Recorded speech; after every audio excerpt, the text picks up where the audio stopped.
na took me 7 years sa high school. Oh, palakpay-lakpay no.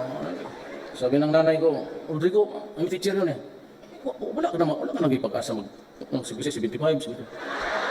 Tumatama na yan. Basta makaakyat lang, parang hagdanan niya eh. Kung hindi ka makailangan ng 95 malayo, hulog ka pa. Hindi niya ako naabutan sana maging presidente. At tatay ko talagang tagal na namatay. He left this universe. Talagang walang sabi niya hanggang pantalan. Bisaya yan eh. That's a cliche or an idiom in Visayan. Pag sinabi hanggang pantalan ka lang, ibig sabihin nung kargador ka lang. Tatay ko, ikaw? Oh, hindi kami namin tiday. Hindi mo siya magandang relasyonan. Kaya hindi siya bilib sa akin. Ikaw, pantalan ka lang. Si kargador, gusto mo? Sabi ko, basta bayaran lang ako si kargador. Okay naman yan.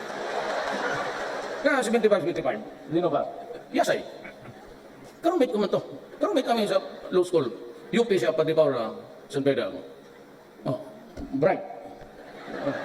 Doresa. Doon ako napunta sa high school na nandoon si Doresa. Naabutan ko siya. Nauna pa siya graduate sa akin. Anak niya. High school. Tama ba to? Totoo. Doresa sa valedictorian. Pag-graduate. Puro yan sila valedictorian.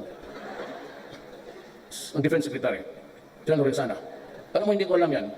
Pastor Kibuloy is from doon pinanganak to Tabato City. Si Delphine assigned noon sa, he brought in the second, 1 battalion of Scout Rangers noon. Davao, magulok. Tapos nakilala kami because I was mayor. Kaya siya, nung naghanap pakapa ako, valedictorian. Alam mo kung sinasabi sa akin? Pastor Kibuloy. Yan ang valedictorian ng ano. Sa PMA ganito. O puro valedictorian, kaya Kibuloy, John Esperon.